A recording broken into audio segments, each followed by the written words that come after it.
जय गणेश जय गणेश जय गणेश जय।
जय गणेश जय गणेश जय गणेश देवा माता जाति पार्वती पिता महादेवा।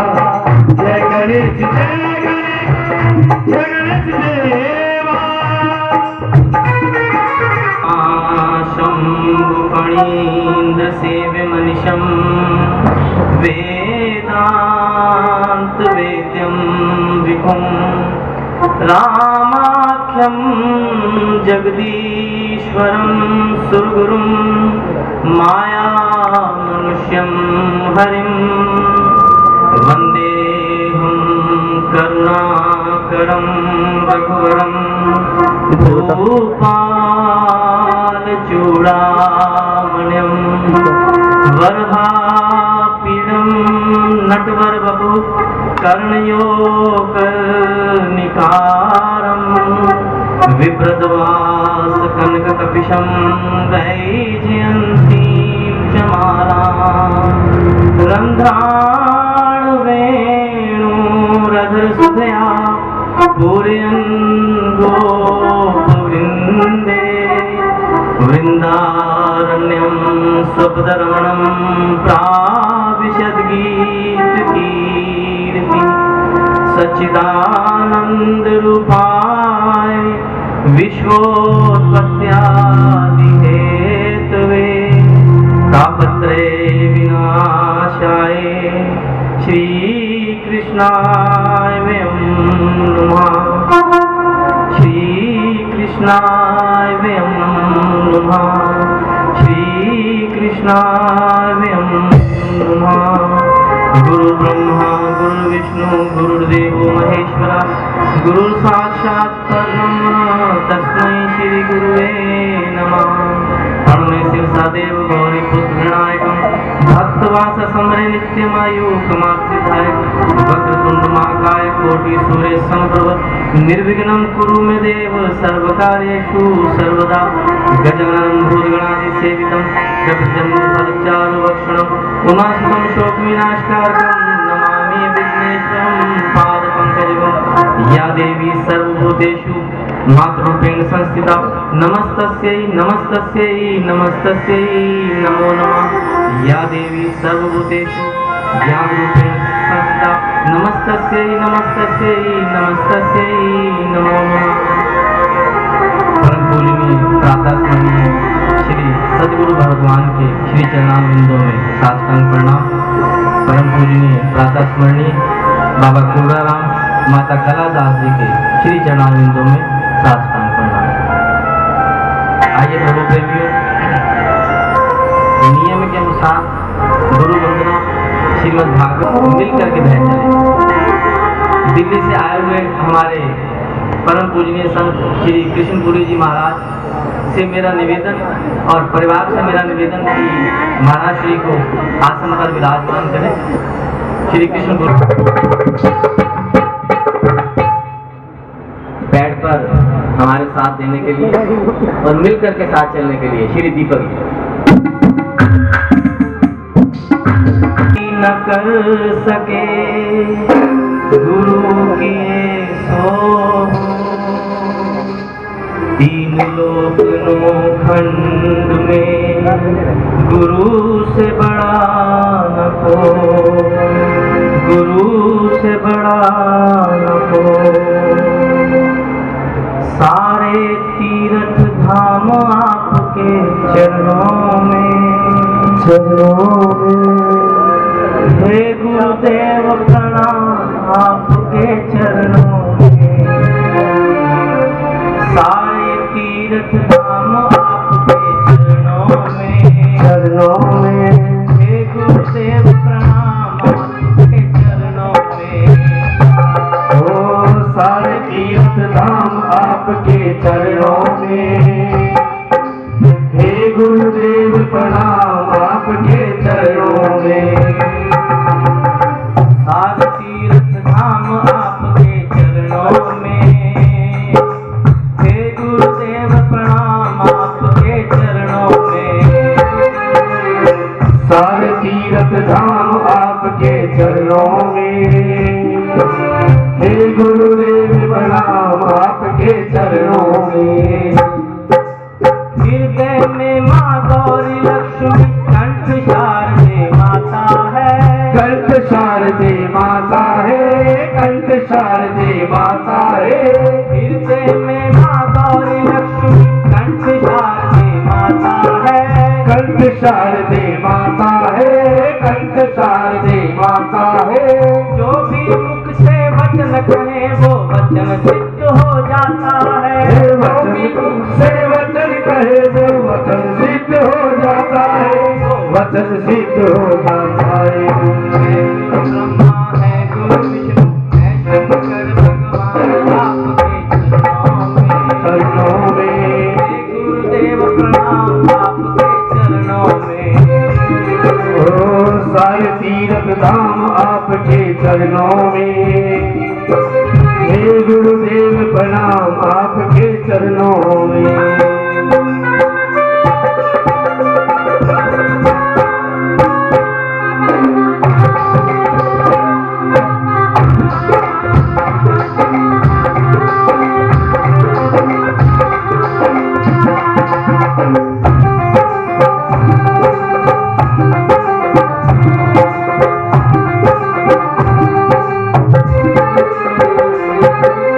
जन्म के दाता मात पिता है आप कर्म के दाता है, ओ आप कर्म के दाता है, आप कर्म के दाता है। जन्म के दाता मात पिता है आप कर्म के दाता है। आप कर्म के दाता है, आप कर्म के दाता है। आप पिलाते हैं ईश्वर से आप ही भाग्य विधाता है, आप ही भाग्य विधाता है, आप ही भाग्य विधाता है। दुखिया मन को रोगी तन को मिलता है आराम आपके चरणों में, चरणों में। हे गुरुदेव प्रणाम आपके चरणों में।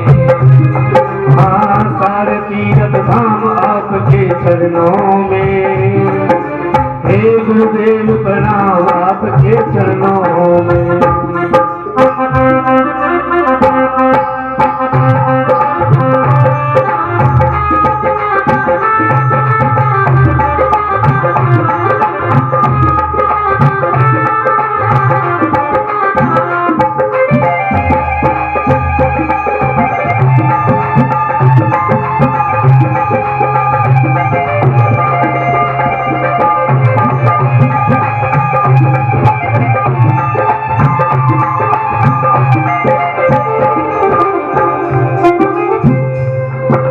निर्बल को बलवान बना दो, मूर्ख को दो ज्ञान प्रभु, मूर्ख को दो ज्ञान प्रभु, मूर्ख को दो ज्ञान प्रभु।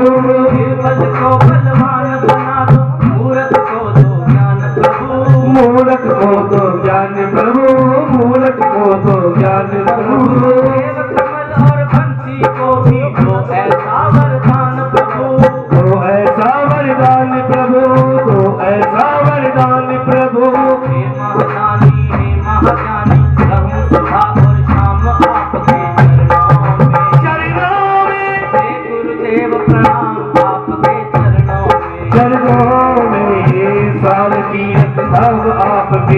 चरणों में, हे गुरुदेव प्रणाम आपके चरणों में, हे गुरुदेव प्रणाम आपके चरणों में, हे गुरुदेव प्रणाम आपके चरणों में, हे गुरुदेव प्रणाम आपके चरणों में, हे गुरुदेव प्रणाम आपके चरणों में, हे गुरुदेव प्रणाम आपके चरणों में।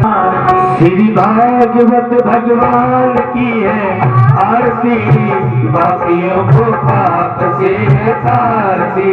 भागवत भगवान की है आरती, पापियों को पाप से है तारती। श्री भागवत ये अमर ग्रंथ ये मोक्ष पंथ ये पंचम वेद निराला, हरि दोष कराने वाला। अमर ग्रंथ ये मुक्ति पंथ ये पंचम वेद निराला, हरि दर्श कराने वाला। ये अमर ग्रंथ ये मोक्ष पंथ ये पंचम वेद निराला, हरि दर्श कराने वाला। हरि नाम यही हरि नाम यही, हरि नाम यही हरि नाम यही। पापियों को पाप से तारती, श्री भागवत भगवान की है आरती, पापियों को पाप से तारती।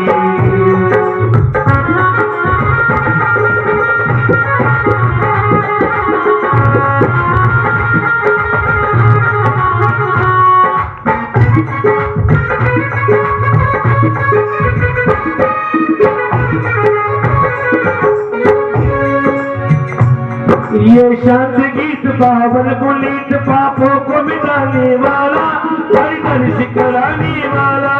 ये शांत गीत पावन पुनीत पापों को मिटाने वाला, हरि दर्श कराने वाला।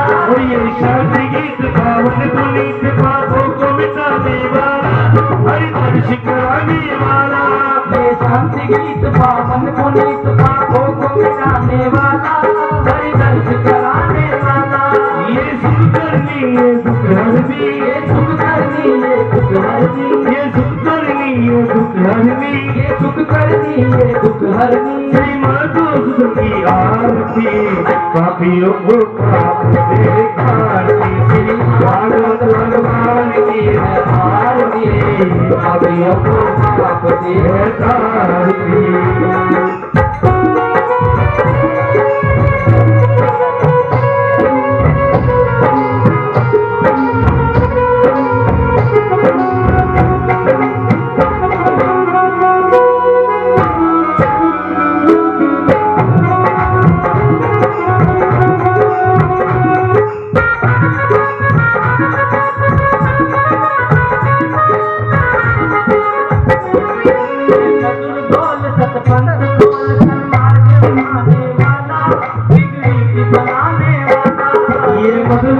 सदपंथ खोल सम्मान दिखाने वाला, बिगड़ी को बनाने वाला। ये मधुर बोल सतपंथ खोल सम्मान दिखाने वाला, बिगड़ी की बनाने वाला। ये मधुर बोल सदपंथ खोल सम्मान दिखाने वाला, बिगड़ी को बनाने वाला। राम यही घनश्याम यही, श्री राम यही घनश्याम यही, राम यही घनश्याम यही, श्री राम यही घनश्याम यही। प्रभु की महिमा की पापियों को पाप से तारती। श्री भागवत भगवान की है आरती, पापियों को पाप से तारती। श्री भागवत भगवान की है आरती, पापियों को पाप से तारती। पापियों को पाप से तारती, पापियों को पाप से तारती, पापियों को पाप से तारती, पापियों को पाप से तारती।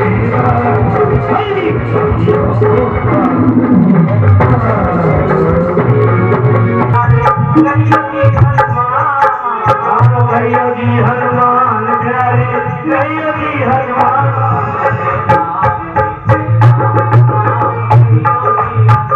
हमारी राम जी से राम राम, योगी हनुमान। जय कबीर देव लोक उजागर, अंजनी पुत्र पवन सुत नामा।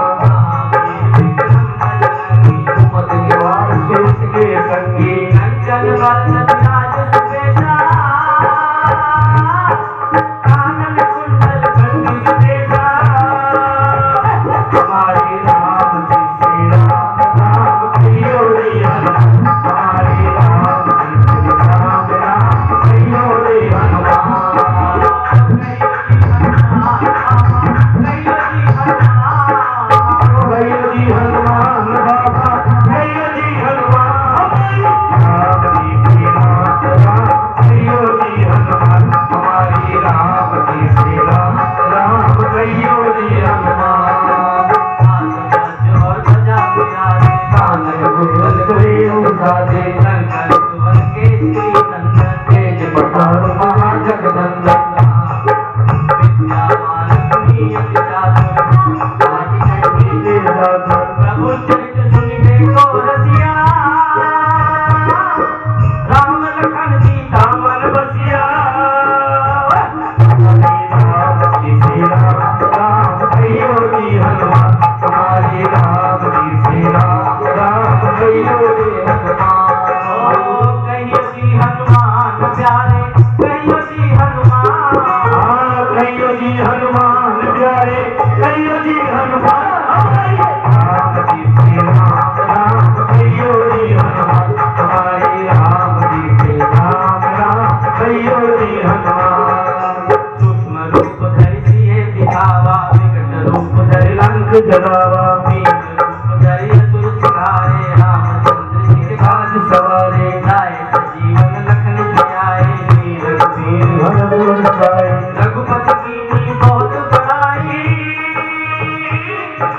तुम मम प्रिय भरत भाई हमारे राम जी श्री राम राम कहियो जी हनुमान हमारे राम जी श्री राम राम कहियो जी हनुमान कहियो जी हनुमान बाबा कहियो जी हनुमान कहियो जी हनुमान बाबा कहियो जी हनुमान हमारे राम जी श्री राम राम कहियो जी हनुमान हमारे राम जी श्री राम राम कहियो जी हनुमान बोलो यश गावे हस कहि सनकादिक ब्रह्मादि मुनीषा जम कुबेर दिग्पाल जहाते तुम उपकार सुग्रीव कीना राम दुलारे राजपति दीना राम जी श्री राम राम कहियो जी हनुमान हमारे राम जी श्री राम राम कहियो जी हनुमान कहियो जी हनुमान बाबा कहियो जी हनुमान कहियो जी हनुमान बाबा कहियो जी हनुमान हमारे राम जी श्री राम राम कहियो जी हनुमान हमारे राम जी श्री राम राम कहियो जी हनुमान तुमरो मंत्र विभीषण माना लंकेश्वर भय जुग सहस्र योजन पर भानु लील्यो साई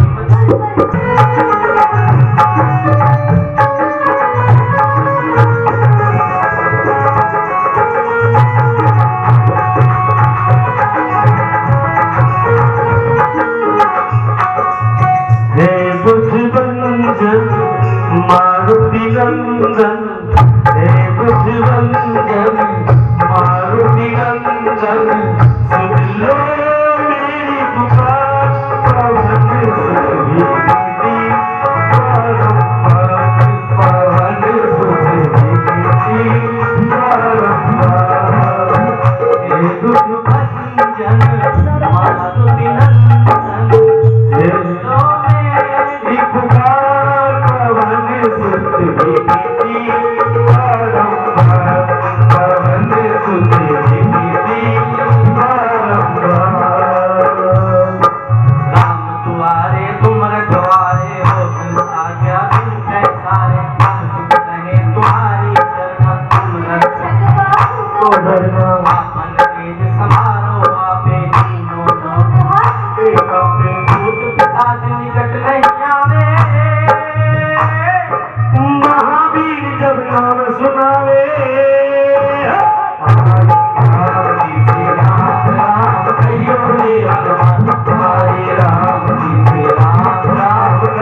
हमारी राम जी से राम राम कहियो जी हनुमान हमारी राम जी राम राम कहियो जी हनुमान प्रताप तुम्हारा है साधु संत के तुम रखवारे अष्ट सिद्धि नौ निधि के दाता राम रसायन तुम्हारे पासा सदा रहूं रघुबर के दासा हमारी राम जी से राम राम कहियो जी हनुमान हमारी राम जी से राम राम कहियो जी हनुमान कहियो जी हनुमान प्यारे कहियो जी हनुमान ओ कहियो जी हनुमान प्यारे कहियो जी हनुमान हमारी राम जी से राम राम कहियो जी हनुमान हमारी राम जी से राम राम कहियो जी हनुमान तुमरे भजन राम को भावे अंत काल रघुबर पुर जाई और देवता चित्त धरई संकट कटे मिटे सब पीड़ा तो सुने हनुमत बलबीरा हमारी राम जी से राम राम कहियो जी हनुमान हमारे राम जी से राम राम कहियो जी हनुमान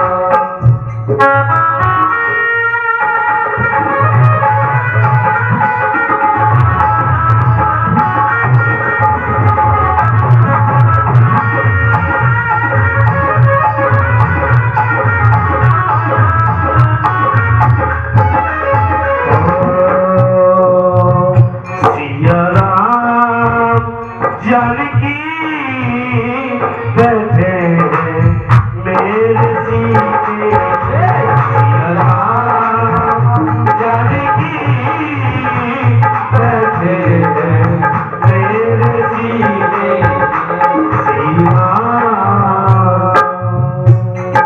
जय जय जय हनुमान गोसाई पाठ देव की नाई जो शत बार पाठ कर कोई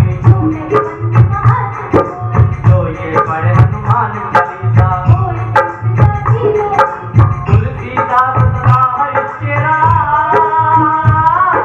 कीजे नाथ इधे मेरे राम हमारी राम जी राम राम कहियो जी हनुमान हमारी राम जी से राम राम कहियो जी हनुमान पवन तले संकट हरण मंगल मूर्ति रूप राम लखन सीता सही हृदय प्रसाद रामचंद्र की जय हनुमान की जय संतन की जय सीताराम सीताराम सीताराम जय सीताराम सीताराम सीताराम सीताराम जय सीताराम सीताराम सीताराम सीताराम जय सीताराम सीताराम सीताराम सीताराम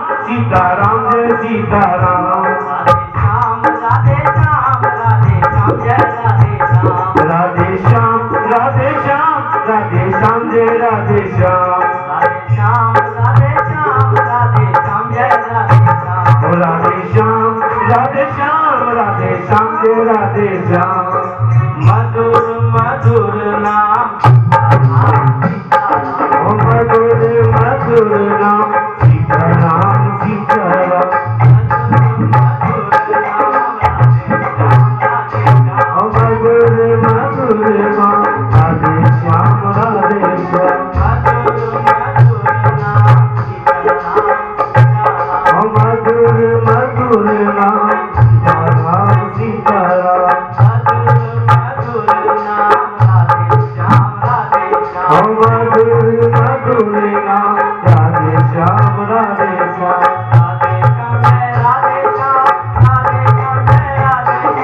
राधे श्याम जय राधे श्याम राधे श्याम जय राधे श्याम राधे श्याम जय राधे श्याम राधे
जय जय श्री राधेश्वर, जय जय श्री राधेश्वर।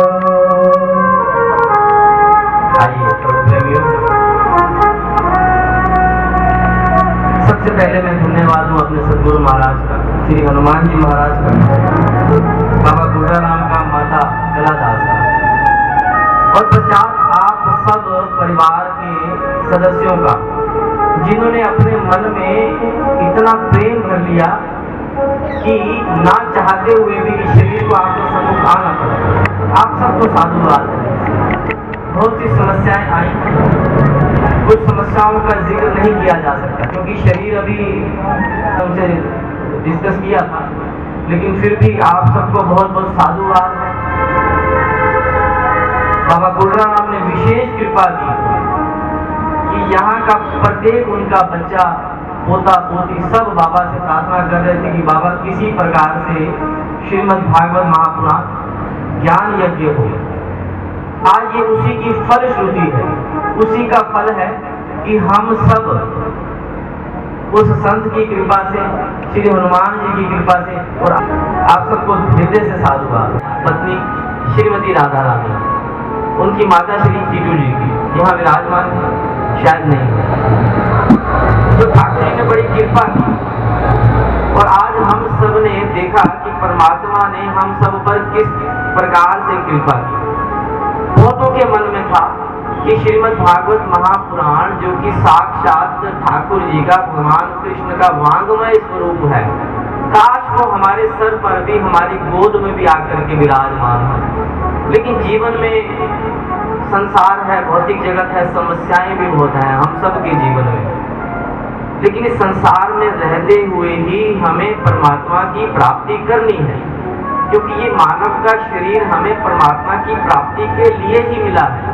वरना योनियां तो कई हैं, पशु योनि, कीट पतंगों की योनि, पेड़ पौधों की योनि, पहाड़ों की योनि, मिट्टी की योनि, हर प्रकार की योनि है। आप सब जानते हैं 84 लाख योनियों को भोगने के बाद ये मानव का शरीर मिलता है। तो आप सबको हृदय से साधुवाद है। और मुझे सबसे ज्यादा प्रसन्नता ये हुई बाबा गुर्राराम की गोद में बैठ करके, क्योंकि अब तो आप लोग जान चुके हैं मेरा स्वभाव भी कि मैं बोलता बड़ा कड़वा क्यों मां, लेकिन मुझे नाज है मेरी सरकार के, बाबा गुर्राराम के, कि उस पोते पे उसने विशेष कृपा की और आप सबने एक ही दिन में सब तैयारियां कर ली, एक ही दिन में। क्योंकि मुझे दिल्ली में बहुत से लोगों के फोन थे, कुछ कारणवश मैं मना करता रहा, कुछ समस्या ऐसी थी मना करता रहा, लेकिन अचानक कुछ घटना आप सबके सामने है। इसी को बोलते हैं कि ईश्वर कब हमारे कार्य नहीं करता। ये चिंतन का विषय है, ये विचार का विषय है कि यदि मेरी तड़प परमात्मा के प्रति सच्ची है, यदि मेरी भावना, मेरा प्रेम मुझे बार बार कहता है कि नहीं, मुझे तो भागवत चर्चा सुननी ही है, यही प्रेम है और यही प्रेम हम सबको ईश्वर की ओर लेके जाता है। और आज मुझे सबसे ज्यादा खुशी हुई कि जिन बेटियों के, माताओं के मन में था कि काश हमारे भी सर पर ठाकुर जी भागवत जी के रूप में विराजमान हो, लेकिन कुछ समस्याएं थी उनके परिवार में, समाज में होती हैं, लेकिन साधुवाद है श्री हरि सिंह जी के परिवार को, उनके मन में इच्छा थी। वस्तुतः भगवान जी की लीला, वो हमारे शिष्य भी हैं, और मैं हृदय से ऐसे बच्चों को साधुवाद देता हूँ कि जो अपने गुरु का मान रखते। मैंने कहा बेटा, आप मुख्य जजमान हैं, आपका हक है श्रीमद् भागवत जी को अपने सर पर विराजमान करके चलना, लेकिन यदि आप तौर से मेरी मातृशक्ति को, क्योंकि मुझे एक बच्ची ने कहा कि मातृशक्ति में बड़ी ताकत होती है, वो आप सबने आज साबित करके दिखाया। पितृशक्ति भी कमजोर नहीं है, क्योंकि ये रेल की पटरी जिस प्रकार से समानांतर चलती है, उसी प्रकार से पितृ शक्ति भी और मातृशक्ति भी जब मिल करके साथ साथ चलती है, तो इस युग का, इस भारतवर्ष का निर्माण तो अच्छी तरह से होगा, क्योंकि संस्कार अच्छे हैं। श्रीमद् भागवत महापुराण है क्या? सृष्टि में 4 वेद हुए, 4 वेदों के बाद 18 पुराण हुए, 18 पुराणों के बाद 108 उपनिषद हुए। इन सब के रचयिता उनको लिपिबद्ध करने वाले श्री वेद व्यास जी रहे। कथा जिस प्रकार से क्रम अनुसार आगे बढ़ेगी, चर्चाएं आएंगी कि वेद व्यास जी कौन थे, किस प्रकार से वो आए। एक परंपरा है हमारे सब जीवन में, तो हम अपने मस्तिष्क में उन बातों को बिठाते चले। और मैं शायद पहले भी कहता था कि प्रयास करें, यदि मुझे जीवन में अध्यात्म को लाना है तो हम सब मिलकर प्रयास करें, कोशिश करें कि एक कॉपी या पेंसिल ले करके आए। शायद मेरे जीवन में वक्ता के द्वारा कहा गया कोई शब्द मेरे जीवन में उतर जाए, बस उसी दिन से जीव की दिशा बदल जाती है। वरना कीड़े मकोड़ों की तरह तो हम सब जी रहे हैं। हम सब संसार के द्वंद्वों में फंसे हुए सब कार्यों को कर रहे हैं और एक दिन सबको मृत्यु को प्राप्त हो जाना है। तो मैं कई बार कहता हूँ कि प्रयास करें, कहीं भी भगवत सत्संग हो, जहाँ कभी मौका मिले संसार के कार्यों को छोड़ करके जाइए। अरे संसार के कार्य तो होते रहेंगे, यदि हम नहीं रहेंगे शरीर में तब भी ये संसार रहेगा, संसार का हर रिश्ता रहेगा, संसार के हर कार्य रहेंगे। समय निकालिए। सुबह प्रार्थना की गई थी राजू जी की तरफ से कि कम से कम जिन माताओं ने, बेटियों ने कलश को विराजमान किया है, कम से कम वो तो विराजमान हो आज की भागवत कथा में। या तो हम जानते नहीं है कि कलश का महत्व क्या है, यह बताया नहीं गया। शायद मैंने एक बार बताया था कि कलश का क्या महत्व है। कलश में तीनों देवता विराजमान होते हैं, ब्रह्मा जी, विष्णु जी और महेश, तीनों विराजमान होते हैं। ये कलश क्यों विराजमान किया जाता है, नारियल क्यों, इन सब की अपनी अपनी शास्त्र सम्मत परंपराएं हैं, शास्त्रों में इनका वर्णन आता है। लेकिन हम सब देख लें कि हम किस दिशा में जा रहे हैं। चलिए, मैं बड़ी शर्म का और लज्जा का विषय है, हम सब भगवान जी की शोभा यात्रा में थे, कलश यात्रा में कह लीजिए या शोभा यात्रा कह लीजिए, और बड़े मन से बड़े उत्साह से हमने आयोजन किया। और सबसे विशेष बात ये रही कि बाबा कुलरा राम ने विदेश से आए हुए कुछ विदेशियों को यहाँ पर रोका और हम सब गांव के प्रत्येक सदस्य ने देखा। उनकी बस रुकी और वो रुक करके उतर करके आए और हम सबके बीच में आकर के नृत्य किया। अब विचार करें कि बाबा कुलरा राम ने ऐसी रचना क्यों रची। वो चाहता है कि कहीं ना कहीं मेरी बेटियों का, मेरे पुत्रों का, मेरे पौत्रों का, पोत्रियों का नाम विदेश तक जाए। जो तस्वीरें बनी, जो वीडियो बनी, ये सिर्फ और सिर्फ बाबा कुलरा राम जी के पास।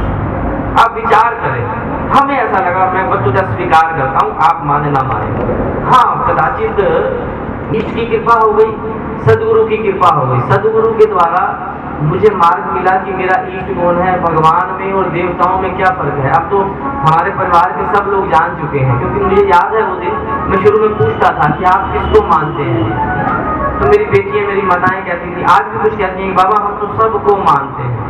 तो बुराई नहीं है इसमें, मानने में मना नहीं है, लेकिन मैं कटाक्ष करता था कि आपका खसम तो एक है, आपका पति तो एक है। मैं उदाहरण देता हूँ, सभी संत देते हैं, जब पति एक है आपका तो आपका इष्ट भी एक होना चाहिए, एक ही होना चाहिए। एक साधे सब सदे, सब साधे सब जाए। लेकिन इसका मतलब ये नहीं है कि इष्ट एक हो और मैं बाकी देवी देवताओं का अनादर करूं, ऐसा कदाचित नहीं है।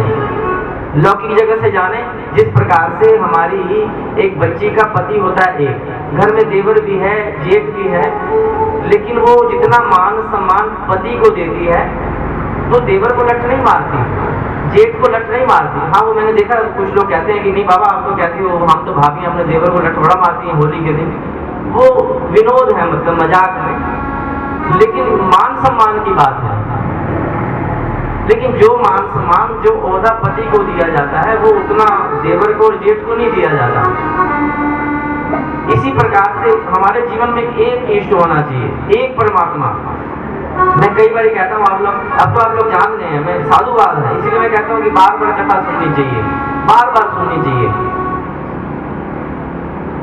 कारण क्या है कि हम सब ये देखें, विचार करें कि हम कोई पिक्चर मूवी कोई एक बार ही देख लें, 10 बार ही देख लें, 20 बार ही देख लें, एक दिन ऐसा आएगा कि हम बोर हो जाएंगे उससे, हम थक जाएंगे, है ना। लेकिन ये सालों से, युगों से चल रही है। रामायण जी की कथा हो गई, श्रीमद् भागवत महापुराण हो गई, जिन भी शास्त्रों के बारे में वक्ताओं के द्वारा बताया जा रहा है, बार बार सुनने का मन करता है। कभी आप लोगों ने विचार किया, आप लोग समाज को दिखाने के लिए, हम लोग समाज को दिखाने के लिए ये सत्संग भवन में नहीं आते कि पड़ोसी क्या कहेगा? हाँ, कि कुछ लोगों के मन में होगा ये बड़ी भक्तन हो रही है, बड़े भक्त हो रहे हो, सत्संग में जाते हो, उससे फर्क नहीं पड़ता। लेकिन मेरा मन जानता है कि मैं कुछ लेने आया हूँ, और वो क्या है? आनंद की प्राप्ति, सत्य की खोज, वो मैं लेने आया हूँ। इसलिए प्रसंग तो वही है। श्रीमद् भागवत महापुराण में प्रसंग वही है। प्रहलाद की कथा, ध्रुव की कथा, भगवान राम का चरित्र, भगवान कृष्ण की लीलाएं, अम्बरीश का चरित्र, हर प्रकार की सभी हैं। लेकिन फिर भी मन करता है बार बार हम सुने। ये आपका करता है या नहीं करता, ये आप अपने हृदय में, अपने मस्तिष्क में सोच करके देख लें। लेकिन माँ, हमारा बड़ा मन करता है। और मैं बड़ा शुक्रगुजार हूँ, आप सबकी दुआएं हैं मेरे साथ। मैं अपने ठाकुर जी का, अपने सदगुरु का बड़ा शुक्रगुजार हूँ कि जीवन में एक अच्छा कार्य मुझे सौंपा। कुछ नहीं, बस संतों को सुनना, सुनना और सुनना। सुनने के बाद फिर उसको अपने जहन में उतारना, संतों की कृपा से। तो 3 कृपा की बात हो रही है। अब तो आप लोग, मुझे लग रहा है, मैं सबकी शक्ल देख रहा हूँ, क्योंकि आज अभी 10 भी कम है, क्योंकि आपका मन यही है बच्चों को छोड़कर। तो ये भी साधुवाद है, ये भी हृदय से आप लोगों को प्रणाम है। क्योंकि मनेव मनुष्या नाम कारण बंध मोक्ष हो। मन के हारे हार है, मन के जीते जीत, मन ही मिलावत राम से, मन ही करत भजीत। तो अब आपका मन टिका हुआ है, ये है कथा का प्रभाव, ये है सत्संग का, संस्कारों का प्रभाव। तो संतों की कृपा, मैंने आपसे कहा 3 कृपा। हमारे जीवन में सदगुरु आ गए, उन्होंने ईश्वर के मार्ग में चलने का रास्ता बताया। हमारे जीवन में ब्रह्म संबंध आया, या उसको आम भाषा में कहते हैं कि गुरु नामा लेना, कह सकते हैं उसको, लेकिन ये शास्त्रीय शब्द नहीं है। गुरु कृपा हो गई, इष्ट कृपा हो गई, लेकिन आत्म कृपा नहीं है। मुझे वो जाप करना ही नहीं है, मुझे आसन पर बैठना ही नहीं है, मुझे गुरु के द्वारा बताए हुए मार्ग पे चलना ही नहीं है। व्यर्थ है सब व्यर्थ है। इष्ट क्या करेगा? गुरु क्या करेगा? गुरु आपको मार्ग बता सकता है। कोई भी संत, कोई भी सदगुरु आपको मार्ग बता सकता है। चलना तो स्वयं है जीव को। हाँ, उस मार्ग में चलते हुए जब कोई दुविधाएं आती हैं, कोई प्रॉब्लम्स आती हैं, तब जाकर के आप कंसल्ट करें अपने गुरु से, अपने मार्गदर्शन से, कि महाराज, सदगुरु महाराज, मुझे इस मार्ग में इस प्रकार से दिक्कतें आ रही। मुझे कुछ माताएं कहती हैं कि बाबा, जब से जाप करना शुरू किया है, ब्रह्म समझ लिया, तब से आसन पर बैठते ही उबासी आनी शुरू हो जाती है और नींद आनी शुरू हो जाती है। ये चिंतन के विषय है कि मैं अगर आसन पर नहीं बैठता, माला हाथ में नहीं लेता या नहीं लेती, तब मुझे नींद नहीं आती, तब मुझे उबासी भी नहीं आती। लेकिन क्या कारण है? इस पे विचार करें, अपने सदगुरु से जाकर के, मार्गदर्शन से जाकर के पूछें कि ऐसा क्यों होता है। हाँ, जिनको अनुभव होने शुरू हो गए जल्दी से, वो बड़ भागी हैं, बड़ी जल्दी से अनुभव होने भी शुरू हो जाते हैं। तो साथ साथ भगवान जी को धन्यवाद देते हैं। तो यदि जीव के जीवन में आत्म कृपा नहीं है, फिर फायदा नहीं है। आत्म कृपा मीन्स, मुझे जो गुरु ने मार्ग बताया, मुझे सुबह ब्रह्म मुहूर्त में उठ करके, शरीर का शुद्धिकरण करके, नहा धो करके, मलमूत्र से निवृत्त होकर के, आसन बिठा करके मुझे बैठना है। जो मुझे गुरु के द्वारा ब्रह्म संबंध दिया गया है, मुझे उसका जाप करना है। हाँ, कदाचित कभी कभी शरीर अस्वस्थ है, शरीर में कोई पीड़ा है, कोई आदि व्याधि है, तो ठीक है, स्नान नहीं किया जा सकता, लेकिन जाप तो करना ही है। क्योंकि परमात्मा जो है मन का विषय है, वो शरीर का विषय नहीं है। परमात्मा तो जिसको भी जब भी मिला और जब भी मिलेगा, मन से ही मिलेगा। और आज हमारे मन में ही परमात्मा को लाने की जगह नहीं है। कारण क्या है? कि हमारे मन में संसार का हर रिश्ता बसा हुआ है, हर रिश्ता संसार। मैं ऐसा कर दूं तो ऐसा हो जाए, मैं ऐसा कर दूं तो ऐसा हो जाए।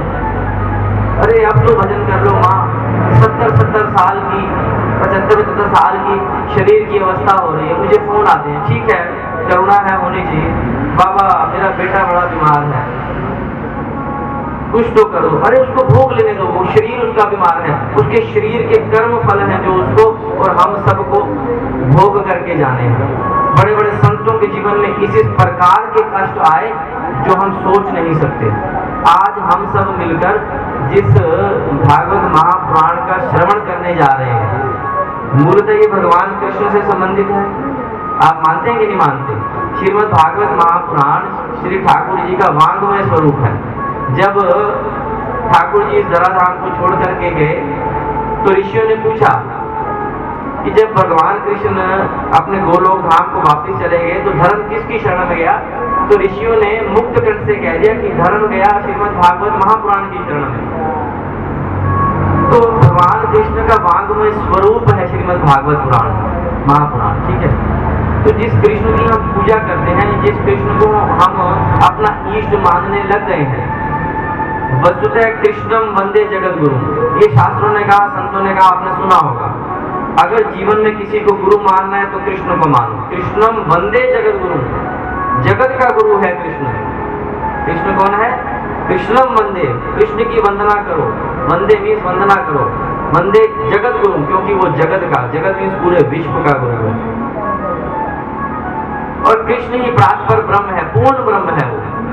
आप लोगों ने भागवत जी सुना, फिर चर्चा करेंगे उस पर। तो मैं आपसे कहना चाह रहा हूँ कि यदि हमारे जीवन में कष्ट है, हमारे सगे संबंधियों के, हमारे निजी परिवार वालों के जीवन में संबंध है, तो कहीं ना कहीं ये नहीं लगता कि हम उसके लिए परेशान तो हो रहे हैं। मेरा पति बीमार है, मेरे बच्चे आज्ञा नहीं मानते, मेरे घुटनों में दर्द है, लेकिन मैं कथा तो कृष्ण की सुनने जाता हूँ, ये सुनने जाती हूँ। तो हम विचार करें उस कृष्ण का जन्म कहाँ पे हुआ, कहाँ हुआ था? विचार करें आप सबको। क्या वो सुख का स्थान था कृष्ण का, जहाँ जन्म हुआ, जहाँ कैदियों को रखा जाता है जेल में? क्या वो सुख की घड़ी थी? माँ बाप बेड़ियों में जकड़े हुए। क्या इससे बड़ा संकट हम सबके जीवन में आ सकता है? 6 दिन के हुए, छठी बोलते हैं, छठी हमारे यहाँ गाँव में होती है, नहीं होती छठी?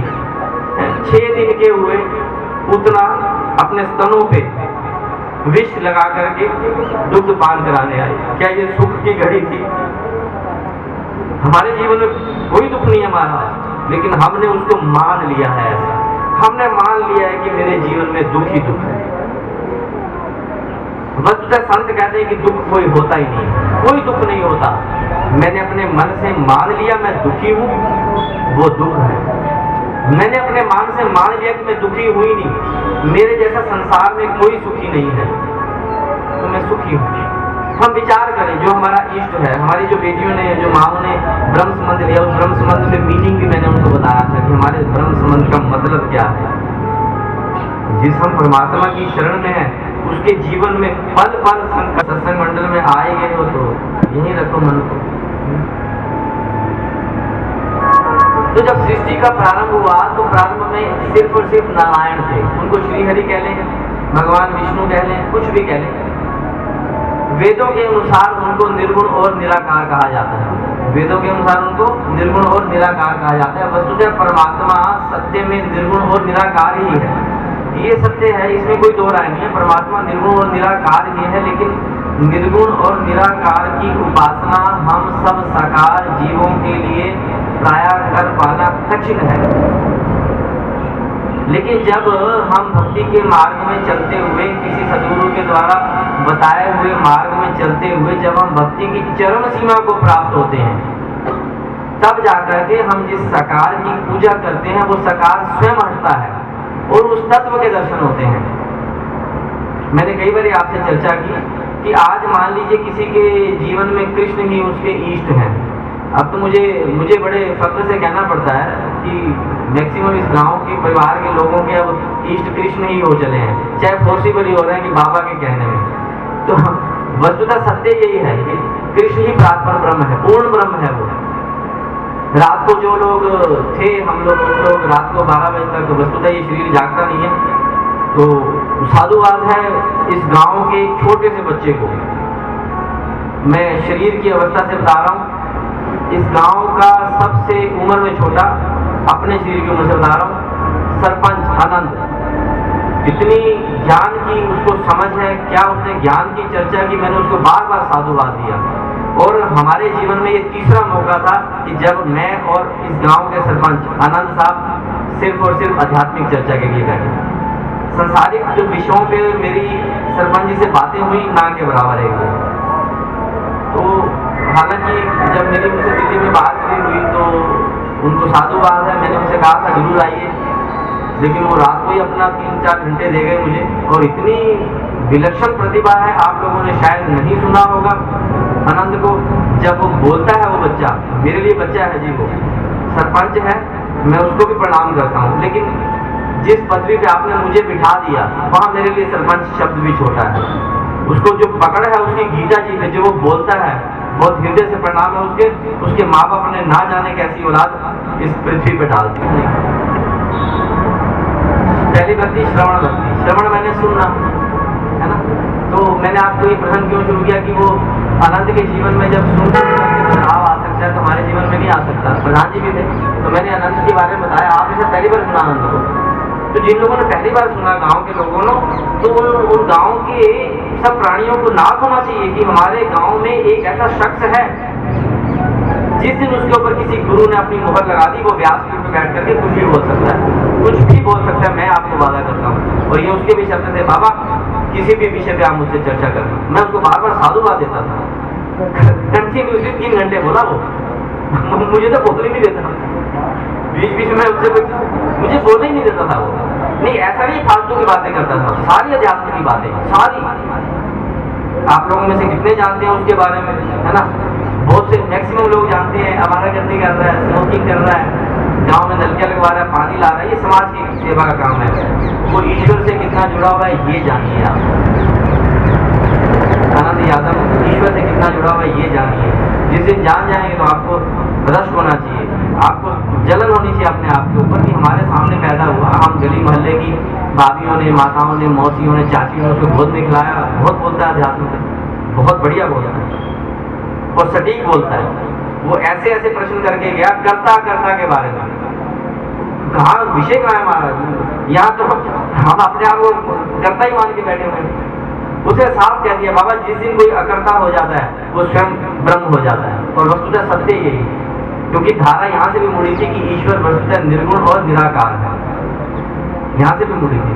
तो 9 प्रकार की भक्ति में है, मैंने भी बता दिया कि धारा यहाँ से मुड़ी थी कि ईश्वर वस्तुतः निर्गुण और निराकार है। मैं लौट के आऊँगा, किसी से बच्चों से पूछ लूंगा, क्योंकि मेरे बच्चे आजकल के बड़े 12वीं में चढ़ गए होंगे ना, 11th 12th में तो होंगे सब बच्चे, तो इसको देखूंगा मैं, इनका IQ चेक करूंगा कहाँ है ये। तो श्रवण भक्ति पहली, श्रवण, कीर्तन, स्मरण, विष्णु पाद सेवनम या पाद सेवनम भी कह देते हैं। यहाँ वैष्णव जो है वो विष्णु पाद सेवनम कहते हैं। वैष्णव बोलते हैं जो भगवान विष्णु या उनके अंशावतार की पूजा करें। आप लोगों में से, हम लोगों में से जो भगवान कृष्ण की या राम की पूजा करते हैं, नरसिंह भगवान की पूजा करते हैं, वो आती है ना, जो भगवान विष्णु के अवतार हैं उनकी पूजा करें। 24 अवतार है, 24वां वसुधा भी होना है कली का अवतार, तो संबल गांव में। तो जो भगवान विष्णु की पूजा करते हैं या उनके अवतारों की पूजा करते हैं उनको वैष्णव बोला जाता है। क्या बोला जाता है? वैष्णव। तो कभी कोई समाज में पूछे फक्र से कहो हम वैष्णव हैं, क्योंकि हम, वो पूछेगा वैष्णव कैसे हो, तो बोलो हम राम के उपासक हैं, विष्णु के उपासक हैं, नरसिंह भगवान के हैं, वराह भगवान के, है ना, वामन भगवान के, जितने भी कई अवतार हैं भगवान विष्णु, ये बोलो विष्णु के हैं। तो जो शिव के उपासक होते हैं उनको शैव बोलते हैं। क्या बोलते हैं? शैव। तो 2 प्रकार के हो गए, विष्णु की उपासना करने वाले वैष्णव, शिव की उपासना करने वाले शैव, और एक तीसरे प्रकार के होते हैं जीव जो शक्ति की उपासना करते हैं। शक्ति की मीन्स देवी की उपासना करते हैं ना, दुर्गा की हो गई, काली की हो गई, जितनी भी देवी हैं, चामुंडा हो गई, जितनी भी देवी हैं, उनको शाक्त बोलते हैं। शाक्त, शाक्त से ही जो शब्द अपभ्रंश हुआ है वो शक्ति में परिवर्तित हुआ, उनको शाक्त बोलते हैं। तो 3 प्रकार के समाज में भक्त पाए जाते हैं। तो श्रवण, कीर्तन, स्मरण, विष्णु पाद सेवनम, अर्चनम, वंदनम, दास्यम, सख्यम, आत्मनिवेदनम। आत्मनिवेदन, सब कुछ सरेंडर कर देना। भगवान ने गीता में अर्जुन को 18वें अध्याय में कह दिया, सर्वधर्मान परित्यज्य मामेकम शरणम व्रज एवं सर्व पापेभ्यो मोक्षयिष्यामि मा शुचा। सब कुछ त्याग करके मेरी अकेले की शरण में आ जा, मैं तुझे सब पापों से मुक्त कर दूंगा। अब यहाँ त्यागना क्या है, ये विचार का विषय है। तो परमात्मा, ठीक है, 9 प्रकार की भक्ति आ गई, याद रखेंगे, वो कल ही भूल जाएंगे। बोलो बाबा, तुमसे दोबारा पूछ लेंगे, बाबा आप हो किस लिए?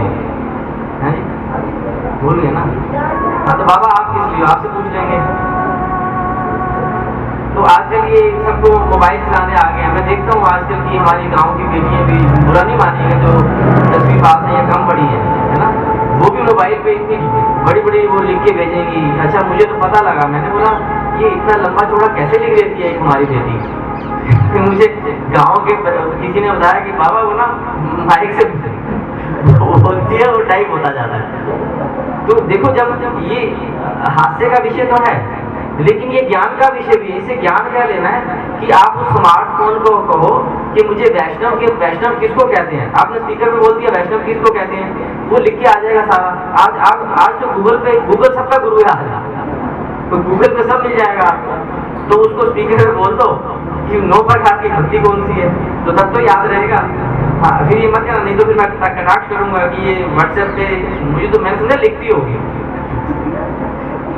मैं तो हैरान हो गया, हमने सोचा ही नहीं था कि माइक के आगे बोलो वो टाइप होता जाता है। मुझे तो रात को ही पता लगा किसने बताया। बड़ी कटाक्ष वाली बात है, तो उसमें क्या दिक्कत है। तो तारीफ भी हम करेंगे, है ना। अब वो इसी जो फोटो खींचिए ना उसको बार बार देखेगी, कितनी सुंदर लग रही है। देखो आज मैं गई थी, अरे तुम्हें मेरी बच्ची मेरी सुन काका समझ आती। चल पंजाबी तो फिर पंजाबी काका कहते पुत्र लो, है ना, पंजाबी काका पुत्र लो कहते। बेटा इसमें हमें अच्छा है, हमें हर्षोल्लास हुआ कि आज मैं सज धज करके भगवान जी की शोभा यात्रा में गया, मैं सुंदर लग रही थी, मैंने सेल्फी ली अपने सहेलियों के साथ, गाँव के साथ। लेकिन ये विचार किया, ये मौका किसने दिया सजने का, संवरने का, किसने दिया? भगवान कृष्ण ने, श्रीमद् भागवत महापुराण ने और आपके प्रेम ने। वरना सच्ची तो संवरती तो आप ही हैं। लेकिन आज अलग नूर था चेहरे पे, हर बेटी के, हर माँ के चेहरे पे अलग नूर था। वो नूर कहाँ था? तो किसका था? परमात्मा का था। वरना शादियों में भी संवरती है, नहीं तो प्रैक्टिकली आज से करके देखिएगा। जिस दिन आप शादी ब्याह के फंक्शन में सज संवर करके जाएंगी, वहां भी आपकी सेल्फी होंगी, वहां भी आपके फोटोग्राफ्स होंगे। उन फोटोग्राफ्स को आज के फोटोग्राफ से कंपेयर कीजिएगा, आपके सामने रिजल्ट आ जाएगा। तो जिसकी वजह से आपके चेहरे पे, हमारे चेहरे पे नूर आया, उसकी कथा में लेट आना, ये बढ़िया है ना। क्यों? तो सहेली को सिखाओ। तो स्वामी रामकृष्ण परमहंस के कुटिया से यही थे, एक संत गुजरे, नाम था तोतापुरी। गुरु ने देखा कि बड़ी चर्चा है और बड़ी सुगंध आ रही है, क्योंकि जब परमात्मा के मार्ग को कोई प्राप्त हो जाता है तो उसके अंग अंग से, उसके चेहरे से इस प्रकार की ध्वनियाँ, इस प्रकार की खुशबुएं फैलती हैं कि चारों दिशाओं को पवित्र करती जाती हैं। तो संत तोतापुरी अपने आप को नहीं रोक सके और रामकृष्ण की परमहंस की कुटिया में आ गए। जब देखा तो माँ काली से बात कर रहे थे, उनकी उपासना कर रहे थे। वो थे निर्गुण निराकार के उपासक। उन्होंने रामकृष्ण परमहंस से कहा, वो जो मैं आपसे कह रहा हूँ कि आपको इस कृष्ण को हटाना है। जिस राम की आप पूजा करते हो, जिस देवी देवता की, नरसिंह की या राम देवड़ा बाबा की जिसकी पूजा करते हो, वो हटेगा एक दिन, वरना व्यर्थ है सब। क्योंकि उसने वेदों में स्वयं, वेदों में जो मैंने आपको कहा 4 वेद हुए, वेदों में परमात्मा ने कहा कि मैं निर्गुण निराकार, है ना। सा अकाम्यात ना एकाकी रमनते, उसके मन में कामना हुई। सा अकाम्यात, उसके मन में कामना हुई। किसके मन में? ये वेदों में लिखा हुआ शब्द, उसके मन में। कृष्ण ने लिखा शब्द महाराज, राम ने लिखा, हनुमान जी ने लिखा, कोई देवी देवता का नाम नहीं लिखा। सा अकाम्यात एको हम बहुश्याम, उसके मन में एक ये स्फुरना पैदा हुई, एक ये कामना पैदा हुई कि मैं तो अकेला विचरण कर रहा हूँ। एको हम बहुश्याम, मैं बहुश्याम, बहुतों में हो जाऊं, इसीलिए वेदों में एको हम बहुश्याम। तो अब वो वेद के अधिकारी थे तोतापुरी जी, उन्होंने रामकृष्ण परमहंस को जाकर के आशीर्वाद दिया, सर पे हाथ करा, बोले वत्स अब तू अधिकारी है। आज हमारे समाज में बहुत हैं वेदों में चर्चा करने वाले। अभी वो एक महाराज जी भी आए थे 2 अक्टूबर को, चीनों की टीम। लेकिन मैंने उनसे भी कही, कहा ये पिंकी के पापा जानते हैं हम में से कितने हैं जो वेदों के अधिकारी हैं? क्यों बाबा? क्योंकि वो भाषा ही बड़ी अटपटी है। वेदों के अधिकारी होना बड़ी दुर्लभ बात है। कितने हैं हम में? तो सबसे सरल और सुलभ मार्ग है भक्ति का मार्ग। और ये भी मैं आपको बताऊं, बार बार अंत पे क्यों आ रहा हूँ, उसको बार बार उसके परिवार को, उसकी माँ को साधुवाद है। मैंने उससे पूछा कि गीता जी क्या संदेश देती है? उसने बोला सांख्य योग, कर्म योग। सांख्य योग या कर्म योग एक ही बात है।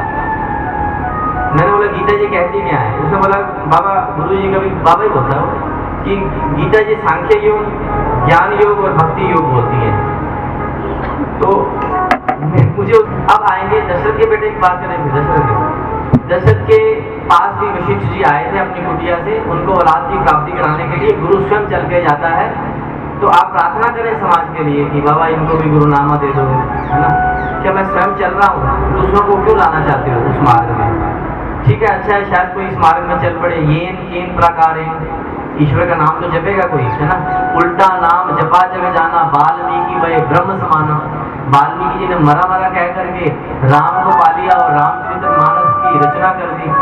तो मैं उस बात को भी कदाचित बुरा नहीं मानता कि किसी को फोर्सिबली दिलाना चाहिए नाम दान का, लेकिन आप मेरे मगर मत पड़े, मैं उनमें से नहीं हूँ। तो फिर मेरे से आप कटाक्ष सुनते हैं।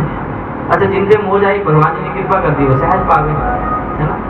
आप उससे अच्छा है पात्र बनो, पात्र बनो, स्वयं चल करके आएगा, स्वयं चल करके आएगा तुम्हें। और जो आपके भाग्य का होगा अध्यात्म में आपको मिलेगा। चलिए अब उस मूल प्रसंग पे लौट करके आए कि जब सृष्टि में कोई नहीं था, सिर्फ और सिर्फ परमात्मा था। उसको नारायण कह लें, उसको श्री हरि कह लें, उसको विष्णु कह लें। यहाँ भी थे हम क्या नहीं थे इस प्रसंग पे? थे। देखो कितनी देर भर ठाकुर जी लौट करके ला रहे हैं, तो क्या आप लोग नहीं आ सकते वहां लौट करके? दिग्विजय मैं आपसे ही पूछ लूं कभी, उससे क्या फर्क पड़ता है? थे इस प्रसंग पे जब सृष्टि में कुछ नहीं था, सिर्फ और सिर्फ एक नारायण थे। नारायण उनको एक नाम दे दिया गया, मूल में वही है निर्गुण निराकार। निराकार की बड़ी मुश्किल है उपासना करनी। तो सा अकाम्यात एको नारमंते एको हम भविष्याम। उस नारायण के जब सृष्टि में कोई था, सिर्फ और सिर्फ परमात्मा थे। उस परमात्मा के मन में इच्छा हुई कि मैं एक से बहुत हो जाऊं, है ना। अब जिस प्रकार से मान लीजिए कि कोई बच्ची है या कोई बच्चा है, उसके मन में इच्छा होती है मैं अकेला ढो रहा हूँ और मेरी उम्र हो गई, मैं शादी कर लूँ, तो एक से वो क्या हो गए? दो हो गए। अच्छा, फिर संयोग आता है, परमात्मा कृपा करती है, फिर उनके मन अरे भाई दो हो गए, पहले तो अकेले थे, अब दो हो गए, शांति रख लो जीवन में। शांति आती है जीवन में, आती है। फिर उसे बोतल होती है, दो से कितने हो जाए? तीन हो जाए। चलो आप शांति रख लो, है जी। फिर शांति नहीं, फिर दो, तीन से हाँ भाई इतना है, क्योंकि आजकल वो चल रहा है परिवार में हो जाए, तब भी शांति नहीं है। अच्छा, फिर चिक शुरू हो जाती है, आपस में हो जाती है कि नहीं? बच्चों को मैंने देखना, बच्चों की नैपी वो लगोट बोलते हैं, हम क्या बोलते हैं, ये मैंने चेंज करने, आप भी कुछ कर लिया करो। अरे मैं ऑफिस जा रहा हूँ, तू कर ले, मैंने पैदा किया। ये सब होता है जीवन में।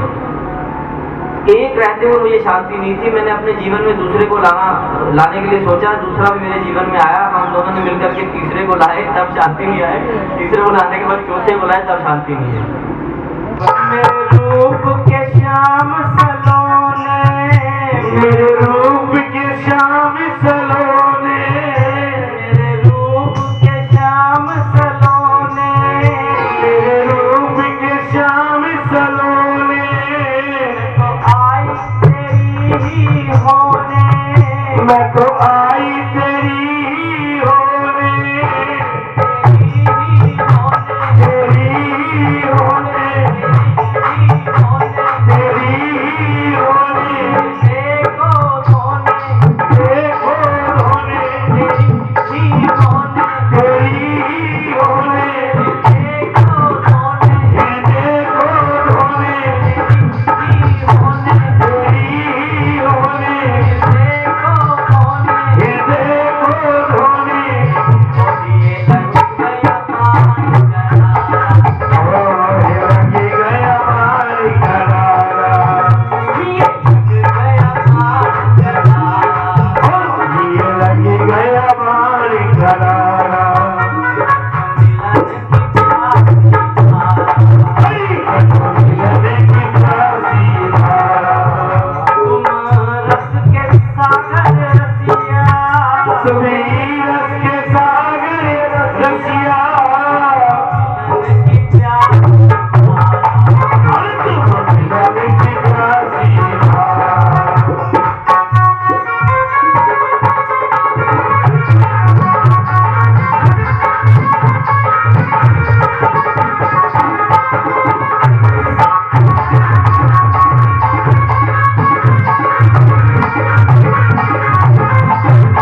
हरी रस के सागरी रसिया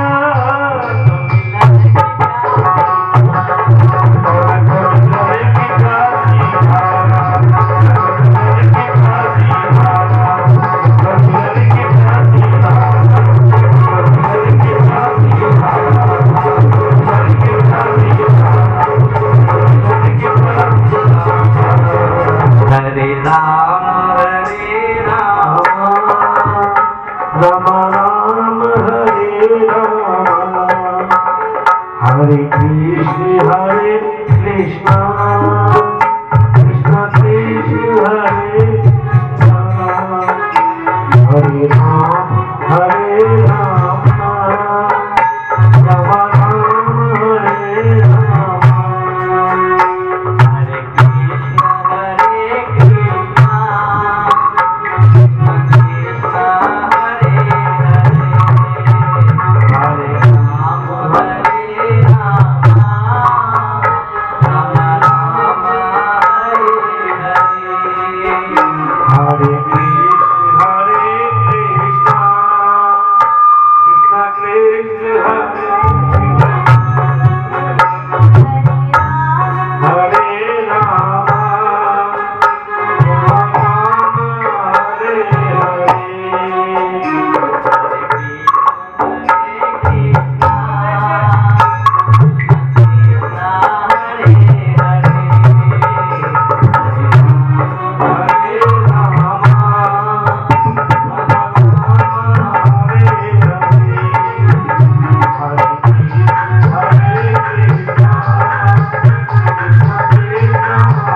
ठाकुर जी महाराज भी आनंद में आ जाएंगे।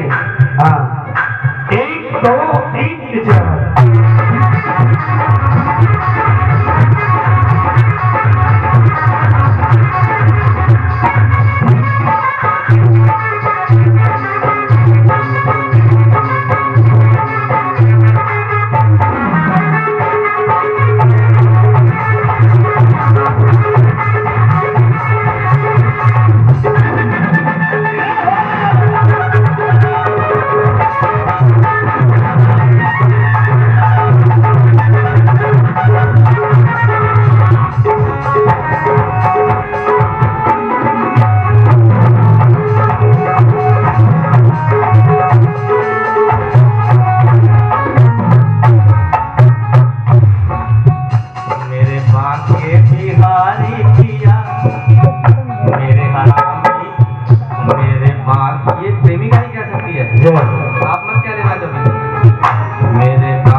दीवानी मीरा हो ओ प्रेम दीवानी मीरा हो मीरा क्या जादू क्या जादू था कर दिया मीरा बिहारी मीरा दुलारी मीरा जय हो